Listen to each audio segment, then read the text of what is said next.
എന്നെ ഒരു ആവശ്യത്തിന് സമീപിച്ച ഒരു വനിതയുമായി ഞാൻ സഭ്യതരമായ ഭാഷയിൽ വർത്തമാനം പറയുകയുണ്ടായി എന്ന വാർത്തകൾ പ്രചരിച്ചുകൊണ്ടിരിക്കുകയാണ്.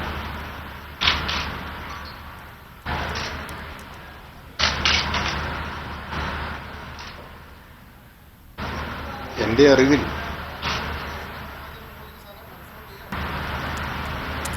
എന്നെ ഏതാവശ്യത്തിന് സമീപിക്കുന്ന ആരോടും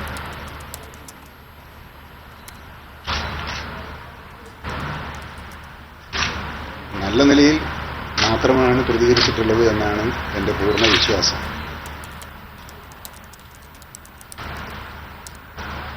അസാധ്യമായ കാര്യങ്ങൾക്ക് വേണ്ടിയാണ് എന്നെ സമീപിക്കുന്നത് എങ്കിൽ പോലും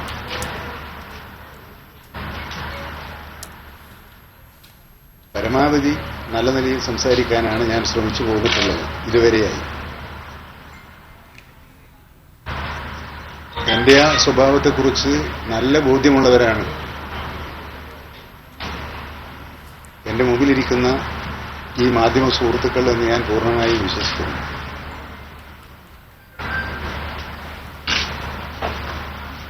അതുകൊണ്ട് തന്നെ എന്റെ ഭാഗത്തു നിന്നും അങ്ങനെയൊരു വീഴ്ച സംഭവിച്ചിട്ടുള്ളതായി എനിക്ക് ഒരിക്കലും തോന്നിയിട്ടില്ല. ഞാൻ എന്തെങ്കിലും ഒരു തെറ്റ് ആരോടെങ്കിലും ചെയ്തതായി എനിക്ക് തോന്നിയിട്ടില്ല.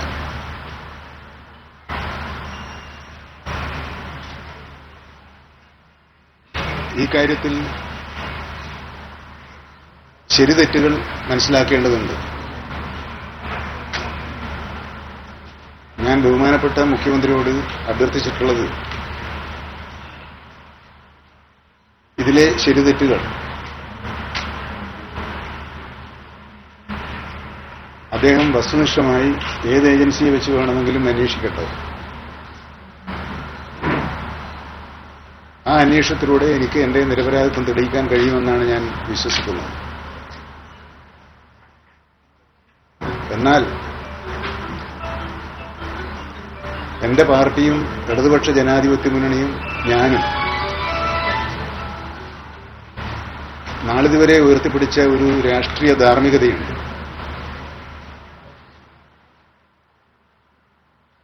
എന്റെ പേരിൽ എന്റെ പാർട്ടിയിലെ ഒരു പ്രവർത്തകനും തലകുനിച്ചു നിൽക്കേണ്ടി വരികയില്ല എന്നതാണ് ഞാൻ എല്ലാ കാലത്തും എടുത്തിട്ടുള്ള നിലപാട്. എലത്തൂർ നിയോജകമണ്ഡലത്തിൽ തെരഞ്ഞെടുപ്പിൽ മത്സരിക്കുന്ന സമയത്തും ഞാൻ വോട്ടർമാരോടും പറഞ്ഞിട്ടുള്ളത് എന്നെ ഓർത്ത് ലജ്ജിക്കേണ്ട ഒരു സാഹചര്യം ഞാനായിട്ട് ഉണ്ടാക്കുകയില്ല എന്നാണ്. മാധ്യമലോകം ഈ വാർത്ത നാട്ടിൽ മുഴുവൻ പ്രചരിപ്പിക്കുന്നതിലൂടെ എന്നെ ആത്മാർത്ഥമായി സ്നേഹിക്കുന്ന എന്റെ മണ്ഡലത്തിലെ എന്റെ വോട്ടർമാരും കേരളത്തിലെമ്പാടുമുള്ള എന്റെ പാർട്ടി പ്രവർത്തകരും ഇടതുപക്ഷ ജനാധിപത്യ മുന്നണി പ്രവർത്തകന്മാരും അവരുടെ എന്നെക്കുറിച്ചുള്ള വിശ്വാസം ഊട്ടിയുറപ്പിക്കേണ്ട ബാധ്യത എനിക്കുണ്ട്. LDF സർക്കാരാണെങ്കിൽ രാഷ്ട്രീയ ധാർമ്മികത ഉയർത്തിപ്പിടിക്കുന്നതിന് വേണ്ടിയുള്ള നിലപാടുകൾ സ്വീകരിച്ച് പ്രവർത്തിച്ചുകൊണ്ടിരിക്കുന്ന ഒരു ഗവൺമെന്റാണ്. ഈ സാഹചര്യത്തിൽ എന്റെ ആദ്യത്തെ കടമ ശരിതെറ്റ് എന്നതിനേക്കാൾ ഉപരിയായി ഈ രാഷ്ട്രീയ ധാർമ്മികതയെ സംരക്ഷിക്കുന്നതിനുള്ള നിലപാട് സ്വീകരിക്കുക എന്നുള്ളതാണ്. ഈ വിവരം ഞാൻ അല്പസമയത്തിന് മുമ്പ് ബഹുമാനപ്പെട്ട കേരള മുഖ്യമന്ത്രിയെ അറിയിച്ചിട്ടുണ്ട്. എന്റെ തീരുമാനം ഞാൻ അറിയിച്ചിട്ടുണ്ട് അദ്ദേഹത്തെ. ആ തീരുമാനം ഇടതുപക്ഷ ജനാധിപത്യ മുന്നണി സർക്കാരിൽ നിന്ന് ഞാനിപ്പോൾ വഹിക്കുന്ന ഗതാഗത വകുപ്പ് മന്ത്രിസ്ഥാനത്ത് നിന്നും രാജിവെച്ചൊഴിയുക എന്നുള്ളതാണ്. ഇത് ഏതെങ്കിലും തരത്തിലുള്ള ഒരു കുറ്റസമ്മതമല്ല, മറിച്ച് ഞാൻ ആവർത്തിച്ച് പറയുന്നത്, ഈ സർക്കാരിന്റെ രാഷ്ട്രീയ യശസ്, എന്റെ മുന്നണിയുടെ രാഷ്ട്രീയ അന്തസ്സ്, എന്റെ രാഷ്ട്രീയ പാർട്ടിയിലെ പ്രവർത്തകന്മാർ ഒരറ്റം മുതൽ മറ്റേ അറ്റം വരെ എന്നിൽ അർപ്പിച്ച വിശ്വാസം, ഈ വിശ്വാസം ഉയർത്തിപ്പിടിക്കുന്നതിന് ഞാൻ ഈ സ്ഥാനത്ത് ഇപ്പോൾ ഉചിതമായിരിക്കുകയില്ല എന്ന എന്റെ ഉത്തമ ബോധ്യമാണ്. ആ ബോധ്യത്തിന്റെ അടിസ്ഥാനത്തിൽ ഞാൻ ഈ മന്ത്രിസഭയിൽ നിന്നുള്ള എന്റെ രാജി നിങ്ങളെയെല്ലാം അറിയിക്കുകയാണ്. കോഴിക്കോടെ മാധ്യമപ്രവർത്തകന്മാർ ഞാൻ മന്ത്രിയാകുന്നതിന് മുമ്പ് തന്നെ എന്റെ എല്ലാ പ്രവർത്തനങ്ങൾക്കും എല്ലാ സഹായ സഹകരണവും നൽകിയിട്ടുള്ളവരാണ്. മന്ത്രിയായതിനു ശേഷം എല്ലാ കാര്യങ്ങളിലും എല്ലാവിധ പിന്തുണയും നൽകിക്കൊണ്ടാണ് എന്നെ പ്രോത്സാഹിപ്പിച്ചിട്ടുള്ളത്. നിങ്ങൾ നൽകിയ ആ പ്രോത്സാഹനത്തിന്, പിന്തുണയ്ക്ക് ഞാൻ ഈ ഘട്ടത്തിൽ നന്ദി രേഖപ്പെടുത്തുന്നു. തുടർന്നും എന്റെ പൊതുജീവിതത്തിൽ നിങ്ങളുടെ ഉപദേശവും സഹായ സഹകരണവും നിർദ്ദേശവും ഉണ്ടാകണം എന്ന് അഭ്യർത്ഥിക്കുന്നു. പറയുമ്പോൾ ഇപ്പോൾ ഉയർന്നുവന്നിട്ടുള്ള ആരോപണം ഇത്തരത്തിൽ അധികാരം ഉപയോഗിച്ചുകൊണ്ട് താങ്കൾ ഒരു വീട്ടമ്മയോട് അപമര്യാദയായി പെരുമാറിയെന്നുള്ളതാണ്. അതിൽ എത്രത്തോളം വാസ്തവമുണ്ട്? ഞാനത് പറഞ്ഞല്ലോ, എനിക്കതിനെപ്പറ്റി ഒരു അറിവും ഇല്ലാത്തൊരു കാര്യമാണ് പറയുന്നത്. അത് വസ്തുതാവിരുദ്ധമായ ഒരു കാര്യമാണെന്ന് ഞാൻ പറഞ്ഞല്ലോ. ശബ്ദം തന്നെയല്ല കേട്ടത്.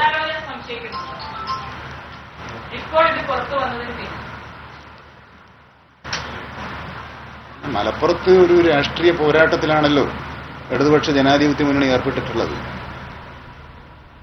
ആ സന്ദർഭത്തിൽ ആർക്കെങ്കിലും എന്തെങ്കിലും ദുരുദ്ദേശം ഉണ്ടായിട്ടുണ്ടോ എന്നത് ഈ ഘട്ടത്തിൽ ഞാൻ അന്വേഷിക്കുന്നില്ല. കാരണം ഈ ഘട്ടത്തിൽ എനിക്ക് വേണ്ടത് എന്റെ നിരപരാധിത്വം ജനങ്ങളെ ബോധ്യപ്പെടുത്തുകയും എന്റെ മുന്നണിയുടെയും ഗവൺമെന്റിന്റെയും എന്റെ പാർട്ടിയുടെയും അന്തസ് ഉയർത്തുകയുമാണ് എന്റെ ആദ്യത്തെ ജോലി.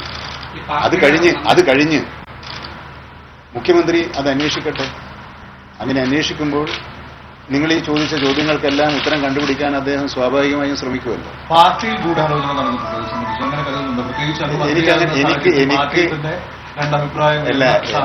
എന്റെ ഒരു നിലപാട്, എനിക്ക് ആരെക്കുറിച്ചും പരാതിയില്ലാത്ത ആളാണ്.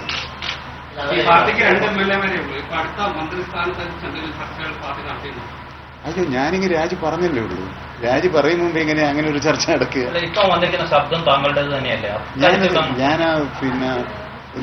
ഞാൻ ആ മംഗളം വാർത്ത ശ്രദ്ധിച്ചിട്ടില്ല. വന്നാൽ കാണാൻ പറ്റില്ല. ഇവിടെ എത്തിയപ്പോൾ ഞാൻ വഴിക്കുന്നതാണ് ഇതൊക്കെ അറിഞ്ഞത്. അപ്പൊ ഞാൻ പറഞ്ഞില്ലേ, ഞാൻ അതിന്റെ ശരിതെറ്റുകളെ കുറിച്ച് ഇപ്പൊ പോകുന്നില്ല. അത് അന്വേഷിക്കട്ടെ. എന്റെ ഉത്തമ ബോധ്യം, ഞാനങ്ങനെ ധാർമ്മികതയ്ക്ക് നിരക്കാത്ത ഒരു കാര്യവും ചെയ്തിട്ടില്ല എന്നാണ്. ശരിതെറ്റ് ഞാനല്ലല്ലോ തീരുമാനിക്കേണ്ടത്. അതിൽ പ്രധാനമായിട്ടും അങ്ങൊരു ലൊക്കേഷൻ പറഞ്ഞാണ് സംസാരിക്കുന്നത്. ഗോവ അടുത്ത കാലത്തെങ്ങാനും ഈ ഒരു സംഭവം നടന്നതായിട്ട്, പ്രത്യേകിച്ച് ഗോവയിൽ പോയി ഇത്തരത്തിലൊരു ആരെങ്കിലുമായി സംഭാഷണം നടത്തേണ്ടി വരുന്ന ഒരു സാഹചര്യം ഉണ്ടായിട്ടുണ്ടോ? ഓർമ്മയിലുണ്ടോ? മന്ത്രിയാകുമ്പോൾ പോകുന്ന സ്ഥലത്തൊക്കെ ഓർമ്മ കാണുമല്ലോ. ഗോവയിൽ ഞാൻ പോയി എന്നുള്ളത് സത്യമാണ്. തെരഞ്ഞെടുപ്പ് കാലത്ത് ഇലക്ഷൻ പ്രചരണാർത്ഥം ഗോവയിൽ പോയിട്ടുണ്ട്.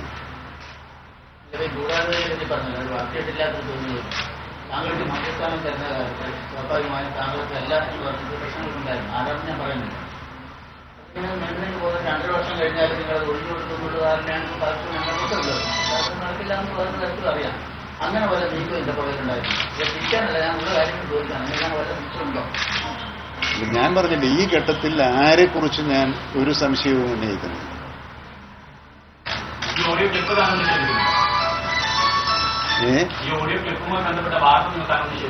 അല്ല, ഞാൻ ഇങ്ങനെ ഒരു സംഭവവുമായി എനിക്ക് യാതൊരു ബന്ധമില്ല എന്ന് ഞാൻ പറഞ്ഞാൽ പിന്നെ അതിന്റെ സാങ്കേതികത്വത്തെ കുറിച്ച് പറഞ്ഞിട്ട് AK ശശീന്ദ്രന്റെ എന്ന് പറഞ്ഞിട്ട് രാവിലെ മുതൽ ഒരു മാധ്യമത്തിൽ ശബ്ദം ഇങ്ങനെ പോരുന്നുകൊണ്ടേയിരിക്കുകയാണ്. താങ്കൾ കേരളത്തിന്റെ മന്ത്രിയാണ്. താങ്കളുടെ ശബ്ദം അല്ലെങ്കിൽ അത് താങ്കൾ പറയണ്ടേ? താങ്കളൊരു മന്ത്രിയാണ്. അപ്പോൾ എന്റെ അല്ല, ഞാനത് കേട്ടിട്ടില്ല, എനിക്കറിയില്ല, കൂടാതെ അതിനെക്കുറിച്ച് ഞാനൊന്നും പറയുന്നില്ല എന്ന് പറഞ്ഞാൽ അത് ഉത്തരമല്ല. താങ്കളെ പറ്റി ഒരു മാധ്യമം രാവിലെ മുതൽ ആരോപണം ഉന്നയിക്കുക. താങ്കൾ ഒരു സ്ത്രീയോട് വളരെ മോശമായി പെരുമാറുന്നതിന്റെ ഓഡിയോ ക്ലിപ്പിട്ടിട്ട് ആരോപണം ഉന്നയിക്കുക. അപ്പൊ താങ്കൾ പറയണം, എന്റെ ശബ്ദമല്ല, ഞാൻ അങ്ങനെ സംസാരിച്ചിട്ടില്ല എന്ന് പറയാൻ ഞങ്ങൾക്ക് ക്ലിയർ ആണ്. അല്ല, ഞാനത് പറഞ്ഞല്ലോ, അതിൽ ഉള്ള കാര്യങ്ങളെല്ലാം തന്നെ അന്വേഷിക്കാൻ ഞാൻ മുഖ്യമന്ത്രിയോട് പറഞ്ഞിട്ടുണ്ട്. അതായത് താങ്കൾ ഇപ്പോഴും നിഷേധിക്കാൻ തയ്യാറില്ല? അല്ലല്ലോ, എനിക്കതിനകത്തൊരു ബന്ധമില്ലെന്ന് ഞാൻ പറഞ്ഞല്ലോ. അങ്ങനെ ഒരു സംഭവമായി എനിക്ക് ശബ്ദമല്ലേ അത് എന്ന് മാത്രമാണ് ഞാൻ ചോദിക്കുന്നത്. ഞാൻ നിങ്ങളോട് സത്യം പറയല്ലോ, ഞാൻ സത്യം പറഞ്ഞാൽ ഞാനത് കേട്ടിട്ടില്ല. ആ ക്ലിപ്പിംഗ് ഞാൻ കേട്ടിട്ടില്ല. താങ്കൾ ഏതാണ്ട് ഒരു 2 മണിക്കൂറോളമായി ഈ ഗസ്റ്റ് ഹൗസിൽ തന്നെയുണ്ട്.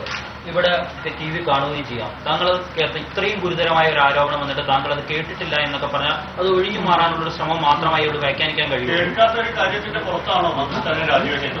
അല്ലല്ല, ഞാൻ പറഞ്ഞില്ലേ, ഞാൻ പോയത് മെറിറ്റിലേക്കല്ല. മെറിറ്റിലേക്ക് ഞാനിനി പോവുകയുള്ളൂ. ഇപ്പോൾ ഞാൻ മെറിറ്റിലേക്കല്ല പോയത്. ഇപ്പോൾ ഞാൻ പോയത് അതിന്റെ രാഷ്ട്രീയ വശത്തെക്കുറിച്ചാണ് ഞാൻ ആലോചിച്ചത്. ഞാനൊരു രാഷ്ട്രീയ ജീവിയാണ്. എനിക്ക് ഏറ്റവും പ്രധാനം, ഇപ്പോൾ എൻ്റെ മുമ്പിൽ ഏറ്റവും പ്രധാനം രാഷ്ട്രീയമായി ഇതിന്റെ ഒരു പശ്ചാത്തലമാണ്. ആ ഘട്ടം തരണം ചെയ്ത് കഴിഞ്ഞാൽ തീർച്ചയായും അതിപ്പോൾ ഞാൻ എൻ്റെ തീരുമാനമായി. കാരണം എനിക്കൊരു തീരുമാനം എടുക്കണമായിരുന്നു. ആ തീരുമാനമെടുക്കാൻ സ്വാഭാവികമായി നിങ്ങൾക്കെല്ലാം അറിയുന്നത് പോലെ തനിച്ചൊരു തീരുമാനമല്ലല്ലോ ഞാൻ എടുക്കുക. എനിക്ക് എൻ്റെ അഖിലേന്ത്യാ നേതൃത്വം ചെയ്യേണ്ടതുണ്ടായിരുന്നു, പിന്നെ സംസ്ഥാന നേതൃത്വത്തിൽ ചർച്ച ചെയ്യേണ്ടതുണ്ടായിരുന്നു, മുഖ്യമന്ത്രിയുമായി ചർച്ച ചെയ്യേണ്ടതുണ്ടായിരുന്നു, മുന്നണി നേതൃത്വവുമായി ചർച്ച ചെയ്യേണ്ടതായിരുന്നു. അപ്പോൾ അതിനൊക്കെ ഉള്ള ഞാനൊരു വളച്ചുകെട്ടില്ലാതെ പറയാം, നിങ്ങളെങ്ങനെ വ്യാഖ്യാനിക്കുന്നതിന് എനിക്കറിയാം. ഞാനതുകൊണ്ട് ഏറ്റവും ആദ്യം കണ്ടെത്തിയത് ഇത് ഒരു കാരണവശാലും ഞാനുമായി ബന്ധപ്പെട്ട പ്രശ്നം ഞങ്ങളുടെ മുന്നണിക്കോ പാർട്ടിക്കോ എൻ്റെ പ്രവർത്തകന്മാർക്കോ പ്രശ്നമാകാതെ എന്ത് തീരുമാനമെടുക്കണം. ഇനി എനിക്ക് എൻ്റെ തീരുമാനമായി, ഇനി എനിക്ക് വസ്തുതാന്വേഷണത്തിലേക്ക് പോകാം. മുഖ്യമന്ത്രി ഈ വിഷയത്തിൽ സ്വീകരിച്ച നിലപാടുണ്ടാകും. മുഖ്യമന്ത്രിയുമായി സംസാരിച്ചു, അദ്ദേഹം സ്വീകരിച്ച നിലപാടുണ്ടാകും. മുഖ്യമന്ത്രിയോട് എനിക്ക് വലിയ നന്ദിയുണ്ട്. ഈ കാര്യത്തിൽ ശരിയായ തീരുമാനമെടുക്കാൻ ശശീന്ദ്രന് കഴിയുമല്ലോ. അതായത് മുഖ്യമന്ത്രി രാജി ആവശ്യപ്പെട്ടു? ഇല്ല, അദ്ദേഹം രാജി ആവശ്യപ്പെടുകയില്ല, ആവശ്യപ്പെട്ടില്ല. അദ്ദേഹം പറഞ്ഞു രാഷ്ട്രീയ കാര്യങ്ങളൊക്കെ തീരുമാനിക്കാൻ അറിയുന്ന ആളാണ്. അത് പിന്നെ ഞാൻ പ്രത്യേകിച്ചൊരു ഉപദേശമൊന്നും തരുന്നില്ല. ഏറ്റവും ശരി ഏതാണ് എന്ന് ശശീന്ദ്രന് തോന്നുന്നുണ്ടെങ്കിൽ ആ ശരി ചെയ്യും എന്നെനിക്ക് വിശ്വാസമാണ്. കാരണം എനിക്കിപ്പോഴും അദ്ദേഹത്തോട് വളരെ നന്ദിയാണ്. കാരണം എൻ്റെ ഭരണത്തിലുടനീളം ഒരു കൊല്ലമേ ആയിട്ടുള്ളൂ എങ്കിലും എൻ്റെ തീരുമാനങ്ങൾ, ഞാനുമായി ബന്ധപ്പെട്ട പ്രശ്നങ്ങൾ, എൻ്റെ വകുപ്പുമായി ബന്ധപ്പെട്ട പ്രശ്നങ്ങൾ എന്തു വന്നാലും ആരദ്ദേഹത്തെ സമീപിച്ചാലും അത് ശരിയായ തീരുമാനമെടുക്കാൻ ശശീന്ദ്രൻ അറിയും. അദ്ദേഹത്തോട് സംസാരിച്ചാൽ മതി എന്ന അതിശക്തമായ സപ്പോർട്ടാണ് എനിക്ക് കിട്ടിയിട്ടുള്ളത്. ഈ കാര്യത്തിൽ ഞാൻ അദ്ദേഹത്തോട് വെച്ചത് രാഷ്ട്രീയ കാര്യങ്ങളൊക്കെ ശശീന്ദ്രന് നല്ലതുപോലെ അറിയാമല്ലോ. ഞാൻ അങ്ങോട്ടാണ് അദ്ദേഹത്തോട് രാഷ്ട്രീയ കാര്യങ്ങൾ ഞാൻ പറഞ്ഞിങ്ങനെ ഉപദേശം ചോദിക്കാൻ കാരണം മലപ്പുറത്തൊരു തെരഞ്ഞെടുപ്പ് നടക്കുകയാണ്, ഒരു യുദ്ധക്കളത്തിലാണ് മുന്നണിയുള്ളത്. അതുകൊണ്ട് എനിക്ക് രാഷ്ട്രീയ ഉപദേശമാണ് വേണ്ടത്. അപ്പോൾ ഞാൻ ഈ അഭിപ്രായം പറഞ്ഞു. ശശീന്ദ്രന്റെ തീരുമാനം ഇതാണെങ്കിൽ അത് നല്ല തീരുമാനമാണെന്ന് അദ്ദേഹം എന്നോട് പറയുകയും ചെയ്തു. ഈ രാജിവെച്ച ഈ വസ്തുതാന്വേഷണം കഴിഞ്ഞാൽ ഒരുപക്ഷെ തിരിച്ചു വരാനുള്ള ഒരു സാഹചര്യമുണ്ട്. ഒരു താൽക്കാലികമായിട്ടുള്ള ഒരു മാറ്റം മാത്രമായിട്ടാണ് ഇതിനെ കരുതുന്നത്. അങ്ങനെ ഇതിനൊരു ടൈം ടേബിളൊന്നും തീരുമാനിച്ചിട്ടില്ലല്ലോ. രാജി എന്ന് പറയുന്നത് ഞാൻ ഇങ്ങനൊരു പശ്ചാത്തലത്തിൽ ഒരു മന്ത്രിയായി തുടരാൻ ഉദ്ദേശിക്കുന്നില്ല. ഇങ്ങനൊരു ആക്ഷേപം വന്ന പശ്ചാത്തലത്തിൽ ഒരു മന്ത്രിസ്ഥാനത്തിരുന്ന് പ്രവർത്തിക്കാനുണ്ട്. കാരണം പ്രതിപക്ഷത്തിരുന്നപ്പോൾ ഈ സമാനമായ സാഹചര്യങ്ങളിൽ മന്ത്രിമാർ രാജിവെക്കണമെന്ന് ആവശ്യപ്പെട്ട ഒരാളാണ് ഞാൻ. അപ്പൊ അങ്ങനെയുള്ളൊരു ഞാൻ എന്റെ കാര്യം വരുമ്പോൾ പിന്നെ മറ്റൊരു നിലപാട് സ്വീകരിക്കുന്നത് എങ്ങനെയാണ്? അങ്ങനെ പറ്റില്ലല്ലോ. ഒരു പൊതുപ്രവർത്തകനെതിരെ ഇത്തരം ആരോപണങ്ങൾ ഒരു മന്ത്രി പ്രത്യേകിച്ച് രാജിവെക്കുക, ഇതിൽ അതൊരു വലിയൊരു പ്രത്യാഘാതം ഉണ്ടാക്കുന്ന സാഹചര്യം യഥാർത്ഥത്തിൽ സംഭവിച്ചെന്താണെന്ന് മന്ത്രിക്ക് വിശദീകരിക്കാം. അല്ല, ഇങ്ങനൊരു വാർത്ത വന്നു, അത് അന്വേഷിക്കാതെ എനിക്ക് യഥാർത്ഥത്തിൽ എന്താണ് സംഭവിച്ചത് താങ്കളുടെ പിന്നെ സഹപ്രവർത്തകന്മാരോട് ചോദിച്ചതുപോലെ ഗൂഢാലോചനയാണോ, വല്ല തരത്തിലുമുള്ള മാനിപ്പുലേഷൻസ് നടന്നതാണോ, മനഃപൂർവ്വം ഉണ്ടാക്കി കെട്ടിച്ചമച്ചതാണോ? ഇതൊക്കെ ഇനിയുള്ള അന്വേഷണത്തിലാണല്ലോ മനസ്സിലാക്കുക. മിനിസ്റ്റർ ശബ്ദമാണോ എന്ന് തെളിയിക്കാനായിട്ട് ഇത്തരം സാങ്കേതിക വിദ്യയൊക്കെ ഉള്ള കാലത്ത് വളരെ എളുപ്പമാണ്. അങ്ങനെയാണെങ്കിൽ താങ്കൾക്കായിട്ട് കിട്ടിയതല്ല, താങ്കളുടെ പാർട്ടിക്കായിട്ട് മുന്നണിയുടെ അംഗമായിരുന്നതുകൊണ്ട് കിട്ടിയതാണ്. ഇപ്പോൾ അങ്ങേക്ക് തന്നെ വ്യക്തതയില്ലാത്തൊരു കാര്യത്തിന് വേണ്ടി മുന്നണി പാർട്ടിക്ക് കിട്ടിയ ഒരു സ്ഥാനം കളയുന്നത് അപക്വമല്ലേ? ഇത്ര സാങ്കേതിക വിദ്യയുള്ള കാലത്ത് അങ്ങേക്ക് ഒരു വളരെ കുറച്ച് നാൾ, ഒരു ദിവസം കൊണ്ടോ 2 ദിവസം കൊണ്ടോ അങ്ങയുടെ ഒടിവാണെന്നുള്ളത് കൃത്യമായി തെളിയിക്കാൻ കഴിയും. പിന്നെ എന്തുകൊണ്ടാണ് അങ്ങ് പിന്നെ രാജിവെക്കുന്നത്? അല്ല, അത് ഒരു തികച്ചും വ്യക്തിനിഷ്ഠമാണ്. ഇതെല്ലാം അറിയുന്നത് വരെ കാത്തുനിന്ന് എന്നിട്ട് ഞാൻ നിരപരാധിയല്ല എന്ന് പറയുന്നതിനേക്കാൾ നല്ലത് ഇതാണ് ശരിയായ രാഷ്ട്രീയ നിലപാടെന്നാണ് എന്റെ വിശ്വാസം. നാളെ അന്വേഷണത്തിന് ഉത്തരവിടുന്നു, ഞാൻ മന്ത്രിസ്ഥാനത്ത് തുടരുന്നു. മന്ത്രിസ്ഥാനത്ത് തുടർന്നുകൊണ്ടുള്ളൊരു അന്വേഷണം ശരിയല്ല എന്ന ആരോപണം ഉന്നയിക്കാൻ ധാരാളം സാധ്യതകളില്ലേ നമ്മുടെ സമൂഹത്തിൽ? പ്രത്യേകിച്ചും വിവിധ രാഷ്ട്രീയ പാർട്ടികൾ അത്തരമൊരാവശ്യം ഉന്നയിക്കുകയില്ലേ? അതിനൊരു അവസരം ഒരുക്കി കൊടുക്കണം എന്നാണോ നിങ്ങൾ പറയുന്നത്? അല്ല, ഒരു ലൈംഗികാരോപണം, അത് ഗുരുതരമായ ഒരു ആരോപണമാണ്. അത് ഒരുപക്ഷെ അതൊരു കുറ്റസമ്മതമായി കണ്ടുള്ള രാജിയായി ഇതിനെ വ്യാഖ്യാനിച്ചാൽ അങ്ങനെ എന്താ നിങ്ങൾ? അത് ഞാൻ വളരെ ഹൃദയം തുറന്നു ചോദിച്ചിട്ടുണ്ട്. നിങ്ങൾക്ക് അങ്ങനെ തോന്നുന്നുണ്ടെങ്കിൽ നിങ്ങൾ തോന്നുന്നുണ്ടോ? അല്ല, തോന്നലല്ല, അത് യാഥാർത്ഥ്യമാണോ? തോന്നൽ അല്ല, ഞാനത് പറഞ്ഞല്ലോ. ഞാൻ ആ കാര്യത്തിൽ എനിക്ക് യാതൊരു അറിവുമില്ലാത്ത ഒരു സംഭവത്തെക്കുറിച്ചാണ് വാർത്ത പ്രചരിപ്പിച്ചുകൊണ്ടിരിക്കുന്നത്. എനിക്കൊരു അറിവുമില്ലാത്തൊരു സംഭവത്തെക്കുറിച്ചാണ് വാർത്ത പ്രചരിപ്പിച്ചുകൊണ്ടിരിക്കുന്നത്. ഏതെങ്കിലും സ്ത്രീകൾ താങ്കളെ സമീപിക്കുകയോ അവരോട് ഇങ്ങനെ സംസാരിക്കുകയോ ചെയ്തിട്ടുണ്ടോ? എങ്ങനെ മോശമായിട്ട്? ഇത്തരത്തിലുള്ള ഏതെങ്കിലും സ്ത്രീകളോട് താങ്കൾ ഫോണിലൂടെ സംസാരിച്ചിട്ടുണ്ടോ? ഇല്ല, ഞാൻ ആരോടും മോശമായിട്ട് സംസാരിച്ചിട്ടില്ല. അങ്ങനെ അതിന്റെ ഒരു ആവശ്യമില്ലല്ലോ. മോശമായി സംസാരിക്കേണ്ട ആവശ്യം എന്താ? എന്തുതരം അന്വേഷണമായിരിക്കും അങ്ങ് ഉദ്ദേശിക്കുക? ഞാൻ സജസ്റ്റ് ചെയ്യുന്ന അന്വേഷണം അല്ലല്ലോ എന്നെപ്പറ്റി നടത്തേണ്ടത്. ഞാൻ നിർദ്ദേശിക്കുന്ന ഞാൻ പറഞ്ഞല്ലോ, ഏത് അന്വേഷണം നടത്തണമല്ലോ. ഏറ്റവും ശരിയായ അന്വേഷണം നടത്തണം, വസ്തുതകൾ പുറത്തു കൊണ്ടുവരണം. അങ്ങനെയല്ലേ വേണ്ടത്. അതിന് താങ്കൾ നിർദ്ദേശിച്ച ഞാൻ നിർദ്ദേശിക്കുന്ന ഒരു അന്വേഷണം മുഖ്യമന്ത്രി നടത്തുക എന്ന് പറഞ്ഞാൽ അതൊരു ഒത്തുകളിയല്ലേ? ഈ ശബ്ദരേഖയിലെ സ്ത്രീയായിട്ട് താങ്കൾക്കൊരു ബന്ധമില്ല. അല്ല, ഇത് ഏത് സ്ത്രീയാണ്? അറിയില്ല. ഏത് സ്ത്രീയാണെന്ന് ഈ ചാനലുകളൊന്നും പറയുന്നില്ലല്ലോ. അപ്പൊ കാര്യങ്ങൾ എളുപ്പമല്ലേ? ഒരു പരാതിക്കാരി ഇല്ല, അങ്ങേക്ക് മുമ്പിൽ. ഞാൻ പറഞ്ഞല്ലോ, ഞാൻ ആ സാങ്കേതികത്വത്തിലേ നിൽക്കുന്നില്ല. നിങ്ങൾ പറഞ്ഞതുപോലെ നിരവധി രാജിവെക്കാതിരിക്കാൻ നിരവധി ന്യായങ്ങളും നിരവധി കാരണങ്ങളും ഉണ്ട്. പക്ഷെ ഞാൻ ആ സാങ്കേതികത്വത്തിലല്ല നിൽക്കുന്നത്. ഞാൻ നിൽക്കുന്നത് ഇപ്പോൾ ഇങ്ങനൊരു പ്രശ്നം വന്നിരിക്കുന്നു, അന്വേഷണത്തിന് വഴിയൊരുക്കണം. അന്വേഷണത്തിന് വഴിയൊരുക്കണമെങ്കിൽ ഞാൻ മന്ത്രിസ്ഥാനത്ത് തുടർന്നുകൊണ്ടാണോ അന്വേഷണം നടക്കേണ്ടത്? സമാനമായ സാഹചര്യത്തിലും അല്ലാത്ത സാഹചര്യത്തിലും ഞങ്ങളൊക്കെ ആവശ്യപ്പെട്ടെന്താണ്? മന്ത്രിസ്ഥാനത്ത് തുറന്നുകൊണ്ട് അന്വേഷണം പറ്റില്ല എന്നല്ലേ? ആ രാഷ്ട്രീയ നിലപാട് ഞാനെങ്ങനെ എന്റെ കാര്യം വരുമ്പോൾ മാറ്റി? ഏതോ ഒരു ഘട്ടത്തിൽ ഏതോ ഒരു സ്ത്രീയുടെ ഒരു കോളാണ്, ഒരു ഫോൺ കോള്, താങ്കളെ ശബ്ദം പോലും തിരിച്ചറിയാൻ പറ്റുന്ന ഒരു കോള്, അങ്ങനെ ഒരു ഫോൺ കോള് ചർച്ചയാവുന്ന രീതിയിൽ ഒരു പുതിയ മാധ്യമം, ഒരു പുതിയ ചാനൽ പ്രവേശനം ചെയ്യുന്ന ഒരു സാധനമാണ്. അതിനെ ഉദ്ധരിച്ചിട്ട് താങ്കൾ രാജിവെക്കുന്നു എന്ന് പറയുന്നത് എത്രമാത്രം ധാർമ്മികമാണ്? അതിൽ എന്താണ് യുക്തിയുള്ളത്? അത് നേരത്തെ പറഞ്ഞ ഇലക്ട്രലിലെ വോട്ടർമാരോട് ചെയ്യുന്ന രീതിയല്ലേ? ഒരു പുതിയ ചാനൽ വരികയാണ്, ഒരു പുതിയ ചാനൽ വരികയാണ്, അവരുണ്ടാക്കിയിട്ടുള്ള കെട്ടിച്ചമതാണെന്ന രീതിയിലേക്ക് താങ്കൾക്ക് തലക്കളയാവുന്ന ഒരു സാധനമാണ്. അത് ഉദ്ധരിച്ചിട്ട് താങ്കൾ എങ്ങനെ രാജിവെക്കാൻ പോകുന്നത്? അത് ഞാൻ പറഞ്ഞല്ലോ, ശരി തെറ്റുകൾ അന്വേഷണത്തിൽ മനസ്സിലാവട്ടെ. എന്റെ ഭാഗം ഞാൻ തെറ്റ് ചെയ്തിട്ടില്ല എന്നാണ്. എന്നാലും ശരി തെറ്റുകൾ അന്വേഷിക്കേണ്ട. ഞാൻ നിഷേധിച്ചതുകൊണ്ട് മാത്രം അത് ശരി തെറ്റ് ഏതാണെന്നാവുന്നില്ലല്ലോ. ആവുന്നുണ്ടോ? ഞാൻ നിഷേധിച്ചു, പക്ഷെ ഞാൻ ആ വസ്തുത നിഷേധിക്കുന്നു. എന്നാൽ സമൂഹം അത് ചർച്ച ചെയ്യുന്നു. വിവിധ രാഷ്ട്രീയ പാർട്ടി നേതാക്കന്മാർ ഇത് സംബന്ധിച്ചുള്ള അഭിപ്രായ പ്രകടനങ്ങൾ നടത്തുന്നു. അങ്ങനെയുള്ള സാഹചര്യത്തിൽ ഞാൻ മന്ത്രിസ്ഥാനം തുടർന്ന് നിലനിന്ന് ഇരുന്നു കൊണ്ടുള്ള അന്വേഷണം ഒരു ശരിയായ നടപടിയായി എനിക്ക് തോന്നിയിട്ടില്ല. ഈ ശബ്ദരേഖയിൽ അങ്ങയുടെ സംഭാഷണം മാത്രമാണ് ഈ പറയപ്പെടുന്ന, അല്ലെങ്കിൽ സ്ത്രീയോട് സംസാരിച്ചെന്നുള്ള ആ ഒരു ഭാഗം മറുശബ്ദം കേൾക്കുന്നില്ലെന്നാണ് എന്നോട് എല്ലാവരും പറഞ്ഞത്. ഈ ധാർമ്മികതയുടെ പേരിൽ, രാഷ്ട്രീയ ധാർമ്മികതയുടെ പേരിൽ മന്ത്രിസ്ഥാനം രാജിവെക്കുകയാണെന്ന് പറയുന്നത്. അപ്പൊ ഈ രാഷ്ട്രീയ ധാർമ്മികതയുടെ പേരിൽ മന്ത്രിസ്ഥാനം രാജിവെക്കാൻ ഒരു എംഎൽഎക്കും വേണ്ടേ രാഷ്ട്രീയ ധാർമ്മികത? വരട്ടെ. അതേപടി അന്തരീക്ഷത്തിൽ നിലനിൽക്കുകയാണ്. ഈ പറഞ്ഞ മന്ത്രിസ്ഥാനം രാജിവെക്കാൻ ഇടയാക്കിയ ഭൗതിക സാഹചര്യങ്ങൾ അതേപടി നിലനിൽക്കുകയാണ്. അപ്പോൾ സ്വാഭാവികമായും ആ ധാർമ്മികത എംഎൽഎക്ക് ആവശ്യമില്ല ആയിരിക്കും. പക്ഷെ അതിനകത്ത് ഒരു ചെറിയ വ്യത്യാസമേ ഉള്ളൂ. ഇദ്ദേഹം ചോദിച്ചതുപോലെ അന്വേഷണം നടക്കണം എന്ന് ഞാൻ പറയുകയാണ്. ആ സമയത്ത് മന്ത്രി പദവിയിൽ ഇരുന്നു കൊണ്ടുള്ള ഒരു അന്വേഷണം ശരിയല്ല എന്നാണ് എന്റെ തോന്നൽ.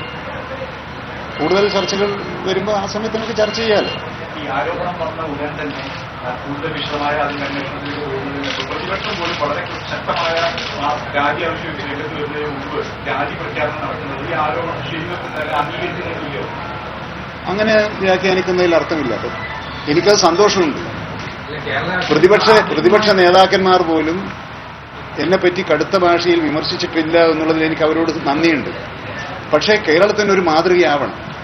ഒരു ആരോപണം ഉന്നയിച്ചിട്ട് 24 മണിക്കൂറൊക്കെ തികയുന്നതിന് മുമ്പേ, അല്ലെങ്കിൽ ഏതെങ്കിലും രീതിയിൽ അന്വേഷണത്തിന് ഉത്തരവിടുന്നതിന് മുമ്പ് ഒരു മന്ത്രി രാജിവെക്കുന്നു എന്ന് പറയുന്നത് ഒരു മോശം. അപ്പൊ ഞാൻ രാജിവെക്കേണ്ടിയിരുന്നില്ല എന്നാണ്. താങ്കൾ രാജിവെക്കേണ്ടിയിരുന്നില്ല, കാരണം ഈ ഒരു തെറ്റായ ആരോപണത്തിൽ താങ്കൾ രാജിവെക്കേണ്ട ആവശ്യമില്ല എന്നുള്ളതാണ് നമ്മുടെ അഭിപ്രായം. പക്ഷെ നിങ്ങളുടെ ആ സ്നേഹത്തിന് നന്ദി. അതായത് ഇത് ആരാണ് പരാതിക്കാരി എന്ന് പോലും ഇല്ലാത്ത ഒരു ശബ്ദരേഖയുടെ പേരിലാണ് താങ്കൾ രാജിവെക്കുന്നത്. ഞാൻ നിങ്ങളോടെല്ലാം നന്ദി പറയുന്നത്. കാരണം കോഴിക്കോടെ പത്രക്കാർക്ക് എന്നെ അറിയുന്നത് കൊണ്ടാണ് ഈ ഉത്കണ്ഠകൾ നിങ്ങൾ എന്നോട് പങ്കുവെക്കുന്നത്.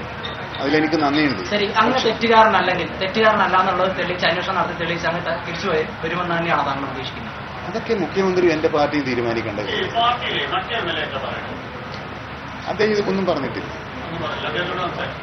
അദ്ദേഹത്തെ കിട്ടിയില്ല. അദ്ദേഹം ഇവിടെ ഇല്ല, നാട്ടിലില്ല. ഇതിന് പിന്നിലാത്തതാണ്. അയ്യോ, പാർട്ടി സംസ്ഥാന പ്രസിഡന്റ് എന്താണ് ഉദ്ദേശിച്ചത്? സംസ്ഥാന പ്രസിഡന്റിന്റെ നിർദ്ദേശം പിന്നെ ആലോചിച്ചിട്ട് മതി എന്നായിരുന്നു. പക്ഷേ ഞാൻ അങ്ങനെയല്ല ഒരു തീരുമാനം എടുത്തത്. താങ്കൾക്കെതിരെ ഏതെങ്കിലും ഭാഗത്തു നിന്നും എന്തെങ്കിലും തരത്തിലുള്ള നേരത്തെ മന്ത്രിയായ മുതൽ ഞങ്ങളുടെ പാർട്ടിക്കുള്ളിൽ നിന്നടക്കം പലതരത്തിലുള്ള ആക്ഷേപങ്ങളും ആരോപണങ്ങളും ഏതെങ്കിലും രീതിയിൽ ഗൂഢാലോചനയോ സാധനങ്ങളോ ഇത്തരം ആക്ഷേപത്തിൽ എന്തെങ്കിലും പ്രവൃത്തി എന്തെങ്കിലും വിശ്വസിക്കുന്നു? ഞാൻ പറഞ്ഞില്ലേ, ഈ ഘട്ടത്തിൽ ആരെക്കുറിച്ചും ഒരാക്ഷേപവും ഉന്നയിക്കാൻ ഞാൻ തയ്യാറാകുന്നില്ല. ഇതിനു മുമ്പ് എന്തെങ്കിലും ഇത്തരം അനുഭവങ്ങൾ ഉണ്ടായിരുന്നോ? ഭീഷണിയോ അങ്ങനെ എന്തെങ്കിലും തരത്തിൽ? ഇങ്ങനെ ഇതിനു മുമ്പ് ഇത്തരത്തിൽ ഏതെങ്കിലും തരത്തിലുള്ള ഭീഷണി ആ തരത്തിൽ എന്തെങ്കിലും ശ്രദ്ധപ്പെട്ടിരുന്നോ? ഇല്ല, എനിക്ക് ഭീഷണിയൊന്നും ഉണ്ടായിട്ടില്ല. താങ്കളെ കൊടുക്കാൻ ഗൂഢാലോചന നടക്കുന്നതായി താങ്കൾക്ക് ഏതെങ്കിലും ഘട്ടത്തിൽ തോന്നിയിരുന്നോ? ഇല്ല. ഈ രാഷ്ട്രീയ പ്രവർത്തകർക്ക് മൊത്തത്തിൽ പേരുദോഷം ഉണ്ടാക്കുന്ന ഒരു സംഭവമാണ് എന്നാണ് പ്രതിപക്ഷം ആരോപിക്കുന്നത്. അങ്ങനെയെങ്കിൽ അങ്ങയുടെ ഈ പറഞ്ഞ ധാർമ്മികത എംഎൽഎ സ്ഥാനത്തിന് മാത്രമല്ലേ? അദ്ദേഹത്തെ ചോദിച്ചതുപോലെ എംഎൽഎ സ്ഥാനത്തിന് വേണ്ടത് എന്താണ് നമ്മൾ തീരുമാനം പറയാറുള്ളത്? എനിക്കൊക്കെ സമയമുണ്ടല്ലോ. ഒരു പൗരൻ എന്ന നിലയിൽ ഫോണിൽ സംസാരിക്കാനുള്ള അങ്ങയുടെ സ്വാതന്ത്ര്യം ഒരു പരാതിക്കാരി ഇല്ല എന്നിരിക്കെ അങ്ങയുടെ പൗരാവകാശം അങ്ങയുടെ മൗലികാവകാശം ലംഘിക്കപ്പെടുകയാണെന്ന് തോന്നുന്നു. ഞാൻ മാധ്യമ സമൂഹത്തോടാണ് അപേക്ഷിക്കുന്നത്. നമ്മുടെ സമൂഹത്തിൽ ഈ വ്യക്തികളെ തേജോവധം ചെയ്യുന്ന പ്രത്യാഘാതങ്ങൾ ആലോചിക്കാതെ തേജോവധം ചെയ്യുന്ന വാർത്തകൾ ഒരു പരിശോധനയില്ലാതെ നടത്തുന്നത് ശരിയാണോ തെറ്റാണോ എന്ന് ഇപ്പം ഞാൻ പറഞ്ഞാൽ അതിനെല്ലാം വേറെ വ്യാഖ്യാനം വരും. അതുകൊണ്ടാണ് ഞാൻ ഈ ഘട്ടത്തിൽ ഞാനത് പറയാത്തത്. ഇപ്പോൾ അത് പറഞ്ഞാൽ അതിന് വേറെ വ്യാഖ്യാനമാണ്. അപ്പൊ ഞാനത് അതാ പറഞ്ഞത്, ഈ ഘട്ടത്തിൽ ഞാൻ ഒരു വ്യാഖ്യാനത്തിനും നിൽക്കുന്നില്ല. എനിക്ക് ഇത് കണ്ടപ്പോൾ തന്നെ എന്നെ വിളിച്ച് പറഞ്ഞപ്പോൾ തന്നെ ആദ്യം എന്റെ മനസ്സിൽ